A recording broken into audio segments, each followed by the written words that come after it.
I, 32F, always believed that family was supposed to be a safe harbor, a place where you could be vulnerable and still be loved. I learned this past Christmas that for some, family is just a resource to be drained, a well of goodwill to be emptied until nothing is left but dust. My husband Mark, 34M, was the one who taught me this lesson. He handed it to me wrapped in a shiny red bow, right in the middle of my parents' living room, with the scent of pine needles and turkey in the air. It was a lesson that cost me my marriage, my relationship with my sister, and every last bit of my innocence. But in the end, it was a lesson I was glad to have learned. It taught me how to fight back. Christmas morning had started like any other. My parents, my sister Chloe, and Mark and I were all gathered, sipping coffee and opening presents. The mood was light, festive. I had bought Mark a beautiful watch he'd been wanting, and he gave me a necklace that was lovely, if a little impersonal. Chloe had given everyone handmade scarves, a sweet gesture that was typical of her. She was always the artistic, free-spirited one, while I was the practical, responsible one. The accountant, the one who made sure the bills were paid and the savings account grew. After the last of the smaller gifts were unwrapped, Mark stood up with a theatrical flourish. He had a smug little smile on his face, the one he got when he thought he was about to impress everyone. "I have one more gift," he announced, his voice booming in the cozy room. He looked directly at my sister Chloe. Not at me, his wife, at her.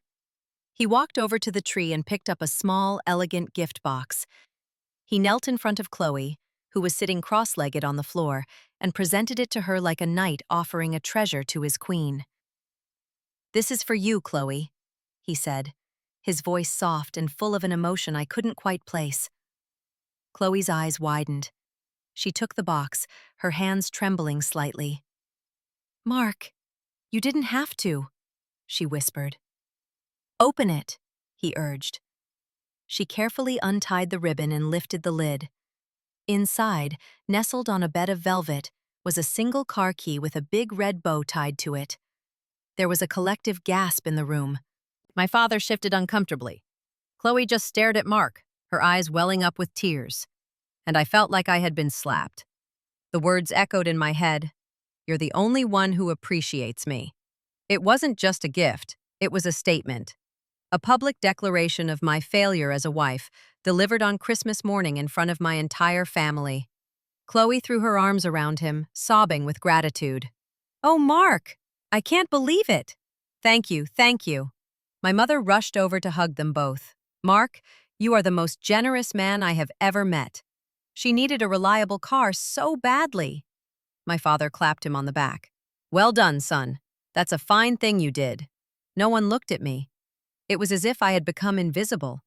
I sat there, holding a piece of discarded wrapping paper in my hand, the pretty necklace feeling like a lead weight on my chest. A car. A brand new car. Mark and I were saving for a house. Every spare penny was supposed to be going into our down payment fund. We had a strict budget, one that I managed meticulously. There was no room in that budget for a new car for my sister. The money. Where did the money come from?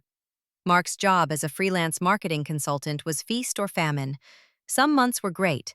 Others were terrifyingly lean. I was the steady one, the one with the stable income and the benefits. I was the one who balanced our finances, who made sure we were secure. A purchase like this was impossible. Unless... The cold dread in my stomach turned into a sickening knot of ice. Unless he had taken it from our savings. From my savings. I tried to catch his eye, to ask the question that was screaming in my mind, but he was completely absorbed in the adoration of my family. He was the hero of Christmas, the benevolent prince, and I was the cold, unappreciative wife in the corner. His words had made sure of that. He had framed the narrative perfectly. If I questioned this extravagant gift, if I showed anything other than delight, I would be proving him right. I would be the ungrateful, jealous shrew. So I smiled. It was the hardest smile I had ever forced onto my face. It felt brittle, like it would crack at any moment. I stood up and walked over to the happy little group. "Wow, Mark," I said. Sedan that looked ridiculously expensive.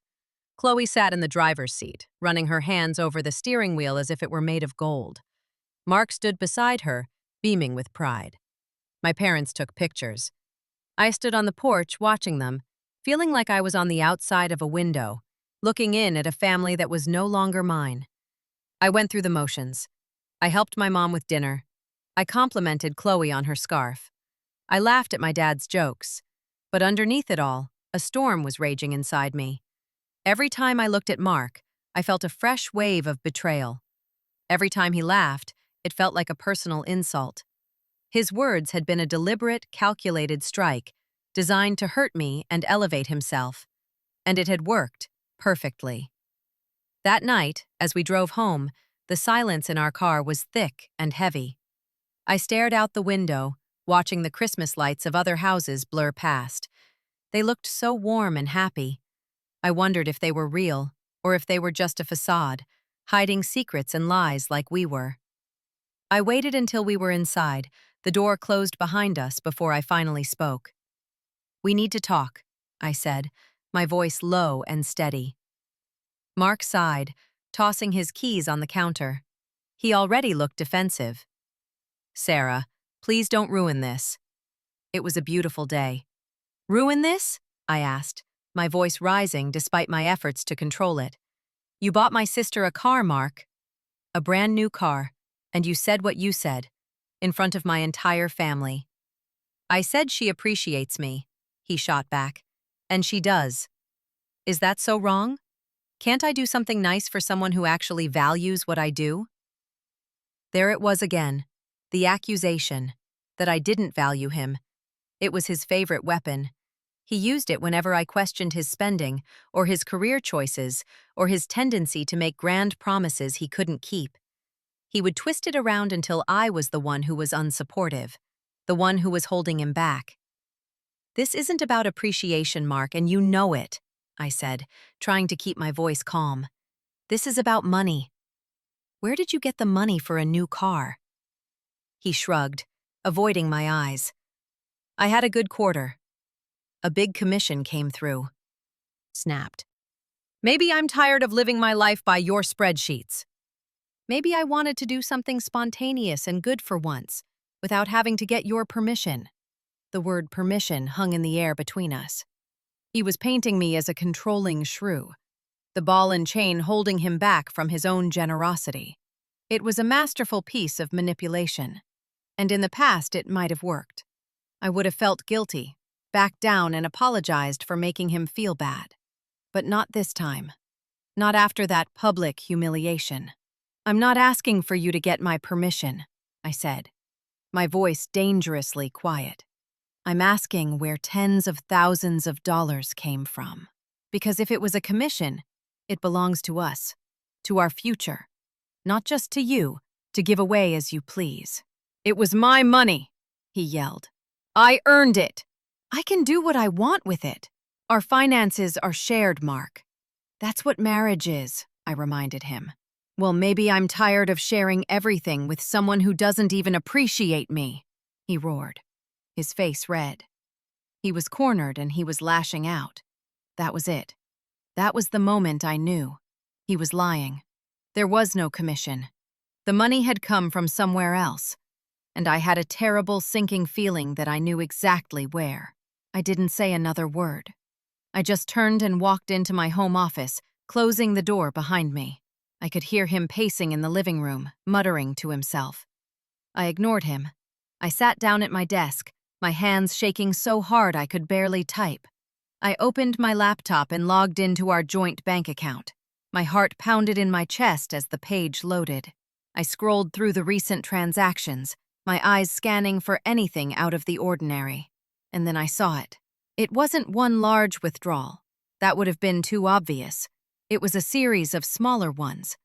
$5,000 here, $7,000 there, another $5,000, all in the last 2 weeks.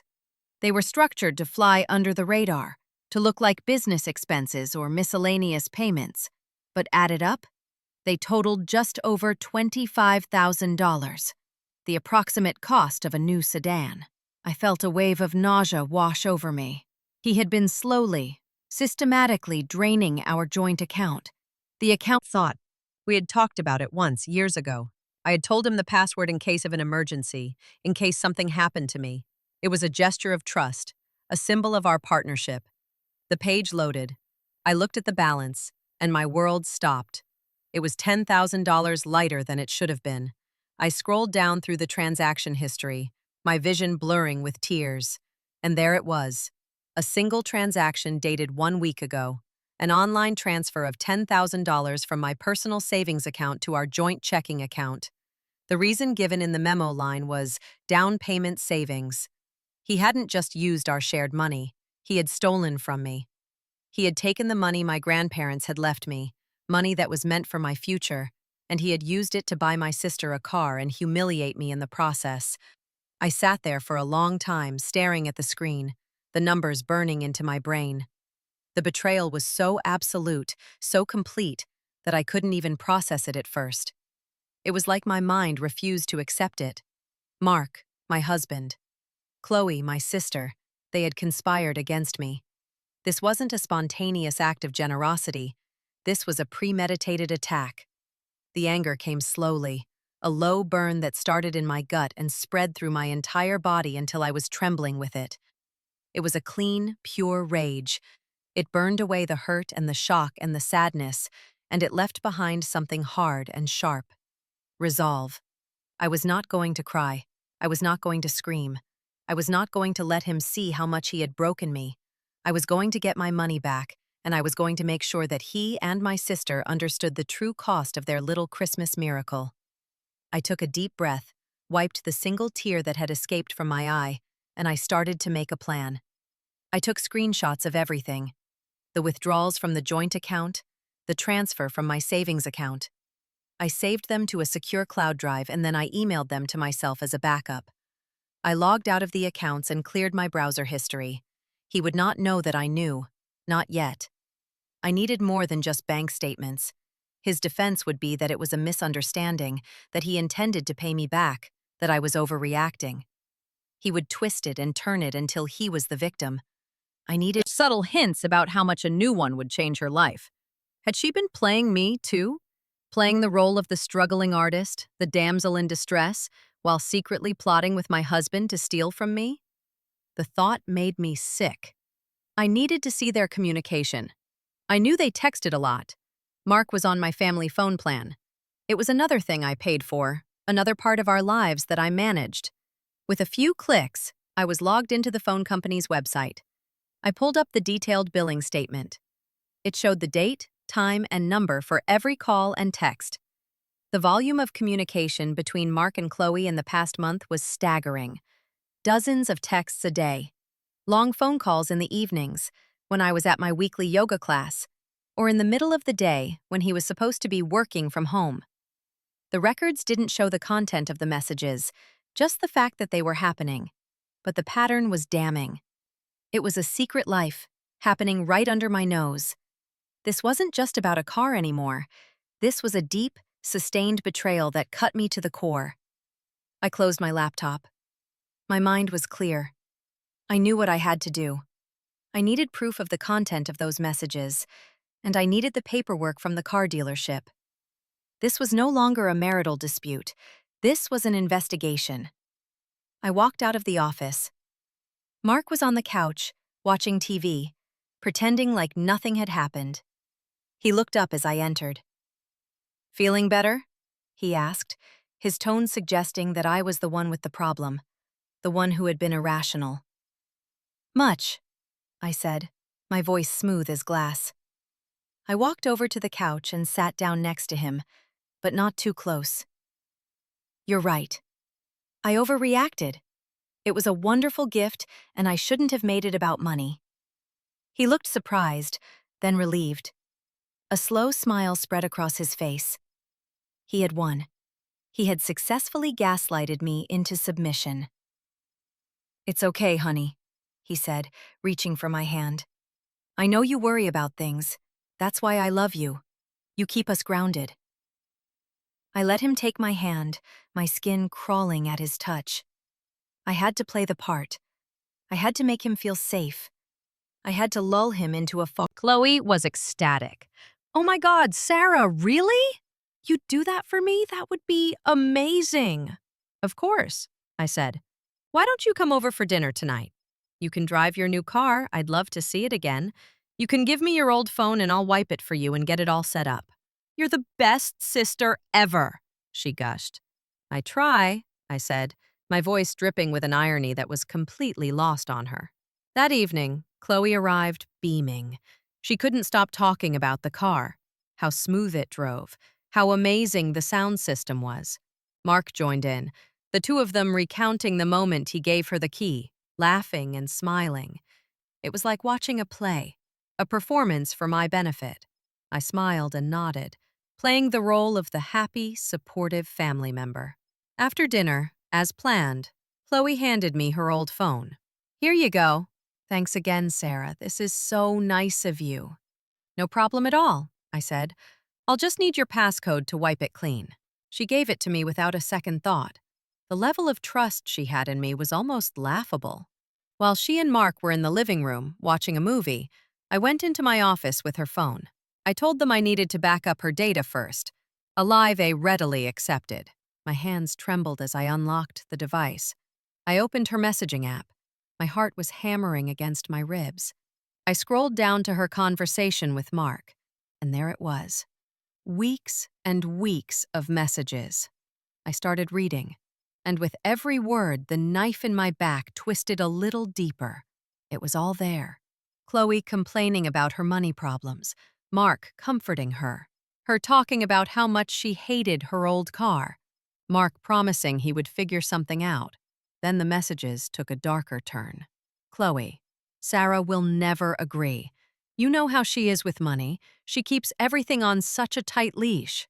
Mark, don't worry about Sarah. I'll handle her. She doesn't need to know everything.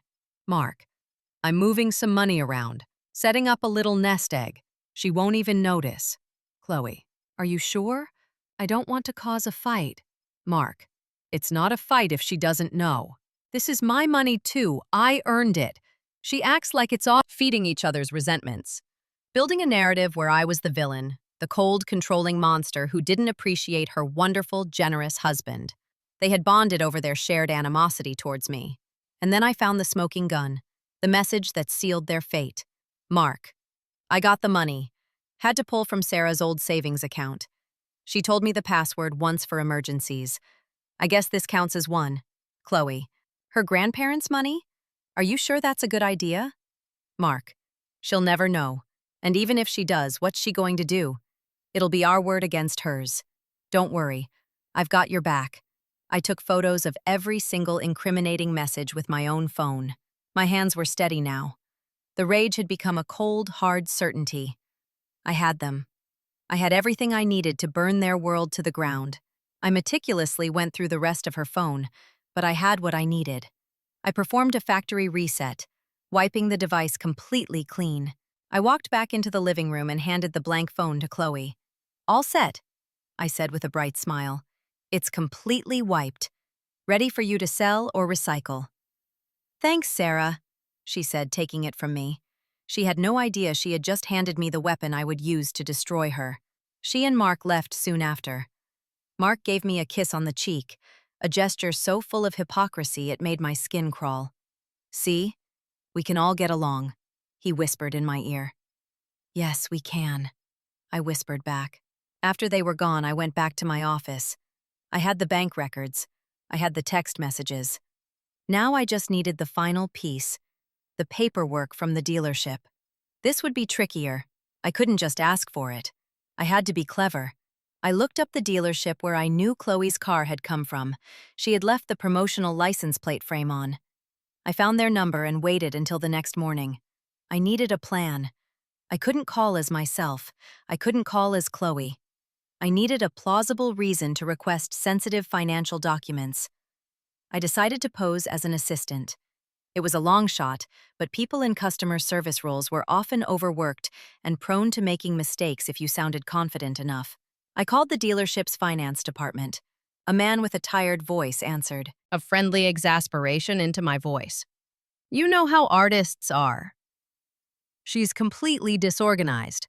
She thinks she might have thrown it out with the Christmas wrapping paper. I'm just trying to help her get everything sorted. Her agent is being a real stickler about it. I could hear him typing. Chloe Miller, you said. That's right, I confirmed, holding my breath. I've got her file here, he said. Let's see. Paid in full with a cashier's check, so there's no financing agreement. My heart skipped a beat. Paid in full. Of course. That's why the withdrawals were so large. But then a new thought struck me. Oh, that's right, I said, thinking fast. She did mention that.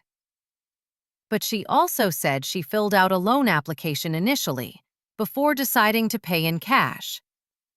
The insurance agent is asking for that too for some reason. Something about verifying income for her policy discounts. Bureaucracy, you know? It was a weak lie, but it was the best I could come up with on the spot. I was banking on Gary not caring enough to question it. Yeah, tell me about it, he grumbled.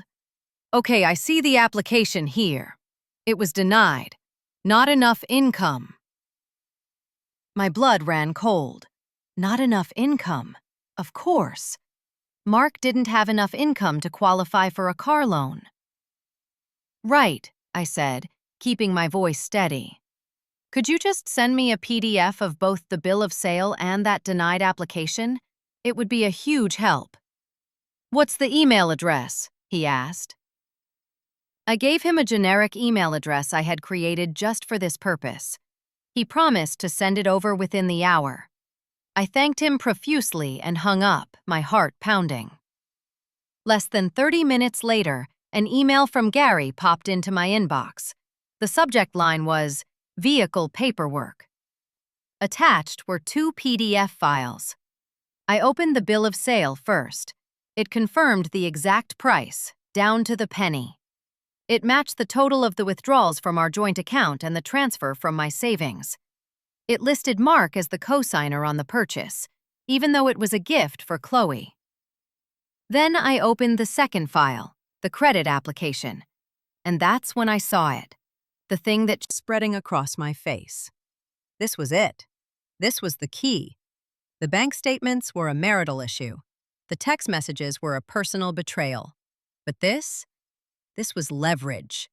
This was undeniable, irrefutable proof that he was not just a liar and a thief, but a criminal. I saved the PDFs to my secure drive, alongside the screenshots of the bank accounts and the text messages. I had a complete file now, a dossier of his deceit.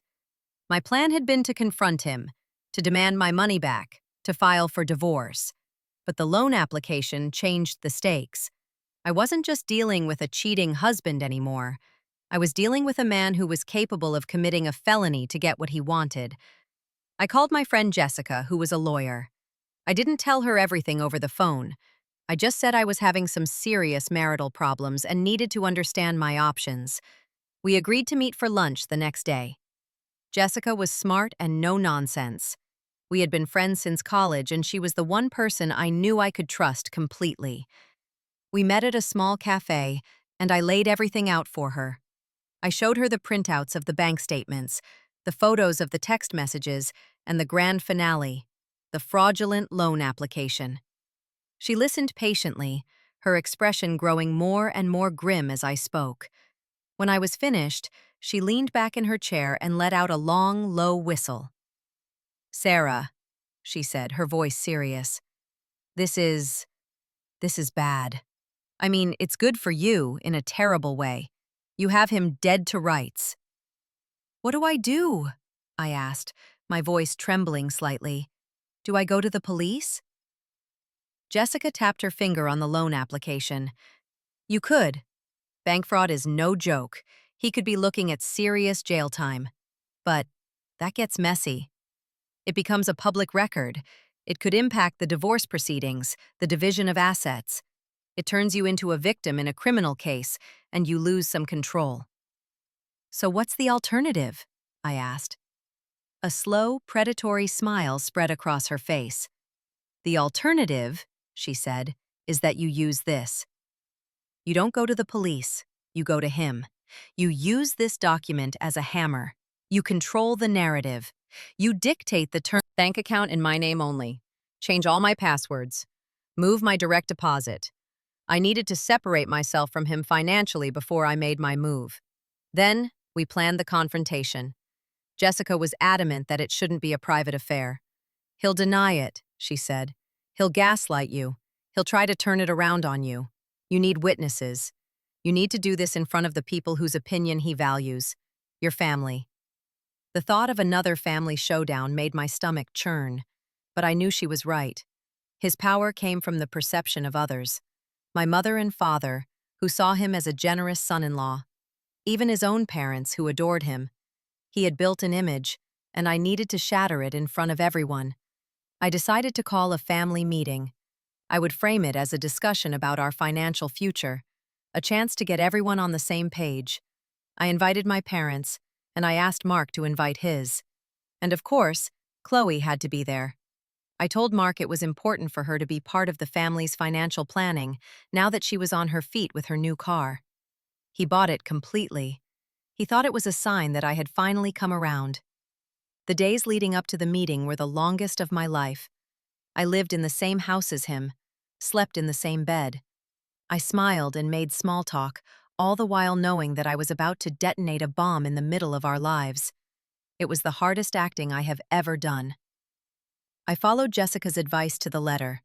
I opened a new bank account. I redirected my paycheck. I changed every password I had. I felt like a spy in my own life. The night of the meeting arrived. My parents came over, then Mark's parents, John and Mary. They were nice people who, I realized, had no idea who their son truly was. Finally, Chloe arrived, bubbly and cheerful as ever. She parked her new car prominently in the driveway, a gleaming monument to my betrayal. We all gathered in the living room. There was a nervous energy in the air. I had arranged the chairs in a semicircle, with Mark and me at the center. I felt like I was about to preside over a trial.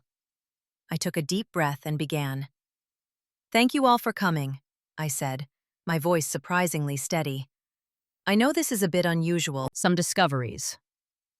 Mark, honey, maybe you can help me clear some things up." I turned to him. His smile faltered slightly. He could sense the shift in tone.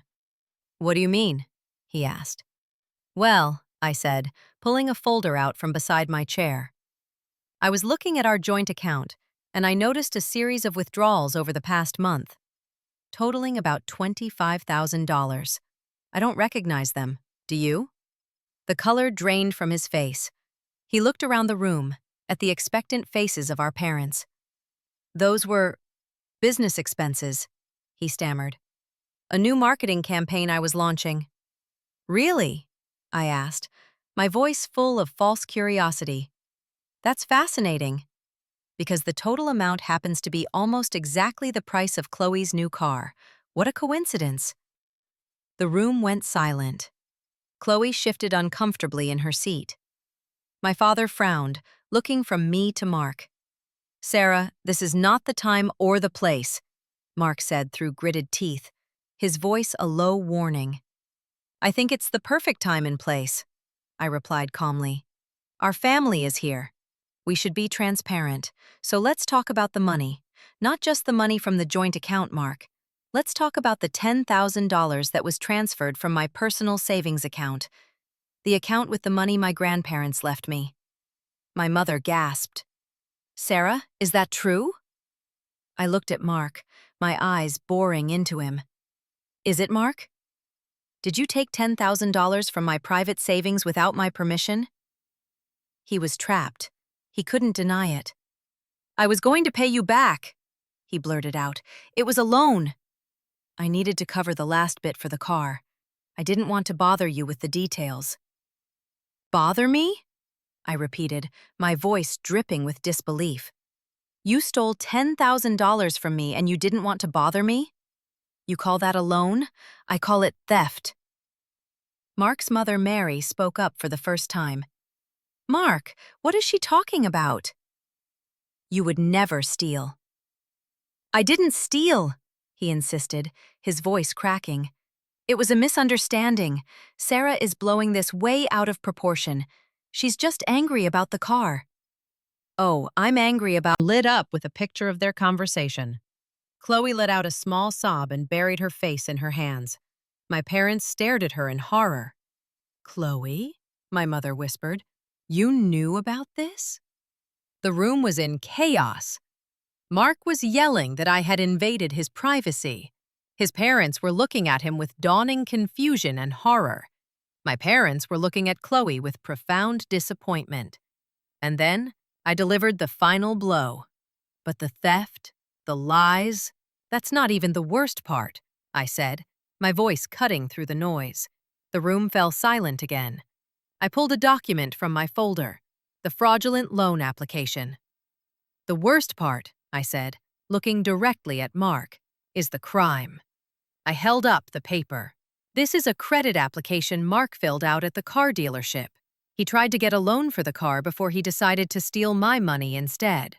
On this application, for his income, he didn't put his own. He put mine. He listed my employer. He used my financial identity to try and secure a loan. That, everyone, is called bank fraud.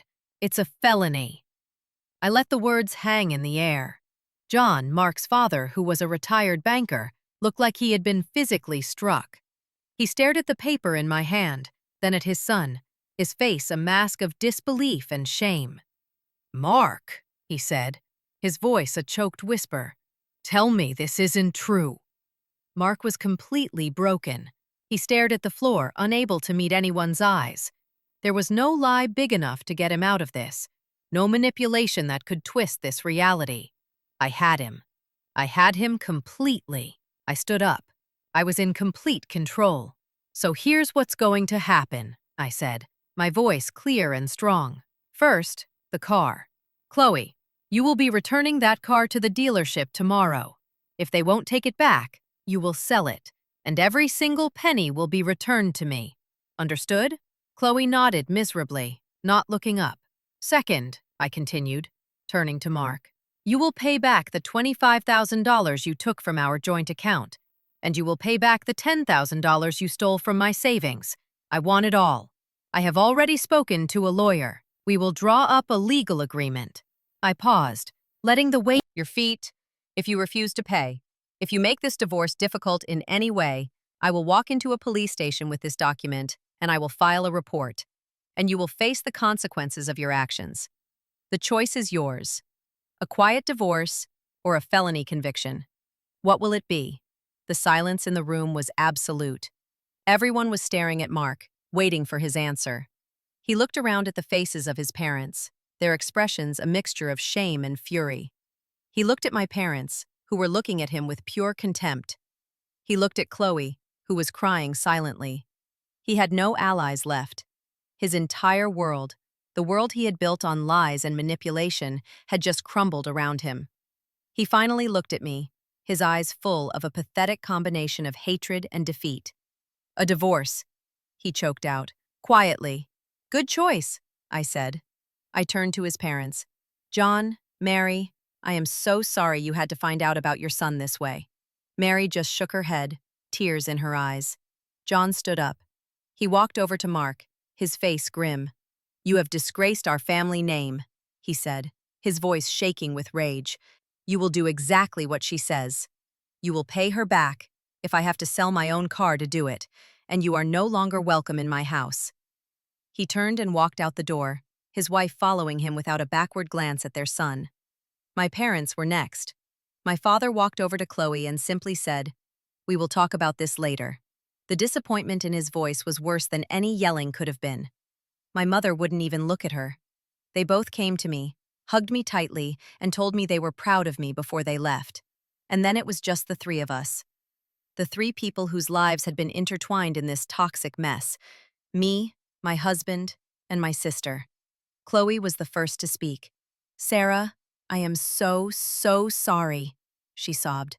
"I never meant for it to go this far. I was stupid. I let him manipulate me." "You weren't manipulated, Chloe," I said, my voice flat. "You were a willing participant. You knew he was lying to me. You knew he was stealing from me. You encouraged him. You benefited from it. You stood there on Christmas morning and watched him humiliate the shell of the man I had married. How could you do this, Sarah? He whispered, in front of everyone. You destroyed me, I laughed. It was a cold, bitter sound. I destroyed you? No, Mark. You destroyed yourself. You did this. Every lie, every theft, every betrayal. This was all you. I just turned on the lights so everyone could see the monster that was hiding in the dark. He had nothing to say to that. I went into the guest room and packed a bag. I'll be staying with Jessica until you can move out, I told him. My lawyer will be in touch with yours. I expect you to be gone by the end of the week. He just nodded, his eyes vacant. The smug, confident man I had married was gone. In his place was a small, pathetic stranger. I felt no satisfaction in his misery. I just felt tired and free. The aftermath was as messy as you would expect. The divorce was, as promised, quiet and quick. Mark's father made good on his word and loaned him the money to pay me back in full. I received a cashier's check for $35,000, and the satisfaction of depositing it into my new personal bank account was immense. Mark moved out of the house. I heard through the grapevine that he was living in a small rented apartment across town, struggling to find clients. His reputation had been damaged, and his parents had cut him off completely. He had lost everything: his wife, his home, his family's respect, and his financial security. Chloe returned the car. The dealership took it back, but at a significant loss. She had to take out a personal loan to pay me the difference. Our relationship was over. We didn't speak. My parents were civil to her, but the trust was gone. She was no longer the cherished baby of the family. She was the one who had conspired with her sister's husband to steal from her. It was a stain she would carry for the rest of her life. I eventually sold the house. It held too many bad memories. I bought a small condo for myself, a place that was mine and mine alone. I spent months rebuilding my life, rediscovering who I was without Mark. I reconnected with friends I had neglected. I traveled. I focused on my career. Slowly, the anger faded, and what was left was a small coffee shop inside the store. She bought me a coffee, a small, pathetic peace offering. I just wanted to say it again, she started, wringing her hands. I'm sorry. I know I said it before, but I don't think I really understood then what I had done. I was so wrapped up in my own problems and so flattered by his attention that I let myself believe the things he said about you. What things? I asked, my voice neutral. That you were controlling, she said, her eyes fixed on the table. That you didn't appreciate him. That you looked down on him because you made more money. He was so convincing. He made me feel like we were a team, like we were the victims. And you believed him, I stated. It wasn't a question. I did, she admitted. It was easier to believe him than to face the fact that I was jealous of you. I was jealous of your success, your stability, your marriage. I wanted what you had, and he offered me a piece of it. It was wrong. It was the worst thing I have ever done. She finally looked up at me, her eyes full of tears. I lost my sister. I lost my family's trust. And for what? A car? I was so stupid. I know I can't fix it. I know you can't forgive me. But I needed you to know that I know what I did. I live with it every single day. I listened to her, and for the first time, I felt a flicker of something other than anger. It wasn't forgiveness. It was closure. She had finally taken responsibility for her actions. She understood the depth of her betrayal. I'm glad you understand, Chloe, I said quietly. But you're right. I can't forgive you. Not now. Maybe not ever. What you did wasn't just a mistake. It was a choice. You chose to hurt me, and I have to live with that. She nodded, accepting my words. I know, she whispered. We sat in silence for another minute. Then I stood up. I have to go, I said. Sarah, she said, stopping me. Is there any chance that someday we could be sisters again? I looked at her, at the desperate hope in her eyes, and I gave her the only honest answer I had. I don't know, Chloe. I really don't know. I walked away without looking back. I never saw Mark again. I heard he moved out of it. They thought I was a bank they could withdraw from at will. They forgot that I was the accountant, and I always balanced the books. In the end, their accounts were settled, and mine was finally, blessedly, clear.